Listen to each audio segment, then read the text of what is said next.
आनंद पांडे है और मैं law and heart security service से सुपरवाइज़र हूँ। और ये बाकी पीछे आप जितने लोगों को देख रहे हैं वो हमारे गार्ड हैं जो 3 महीने से नौकरी कर रहे हैं और उनको कोई पेमेंट नहीं दिया गया है। और इसमें रवि इंफ्रा बिल्ड हमें या हमारी कंपनी को कोई भी पेमेंट करने में असमर्थ है, वो करने से मना कर रही है। तो हम लोगों ने पुलिस स्टेशन और कलेक्टर ऑफिस में आके अर्जी दी है। મારું નામ બારોટ મેહુલ કુમાર અમૃતલાલ છે।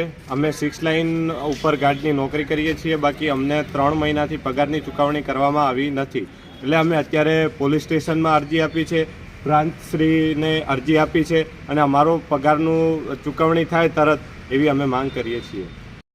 પંડ્યા પિન્ટુ કુમાર કેસરાભાઈ, અમે 6 લાઇન ભારત માતા 6 લાઇન ઉપર કામ કરીએ છીએ ગાર્ડની। એમાં અમારા 3 મહિનાથી પગાર નથી આપતા। અમે પોલીસ સ્ટેશન હોય કલેક્ટર જોડે અરજી આપીએ, અમારે જલ્દ से जल्द पगार हो जाए ऐसी हम आशा करते हैं।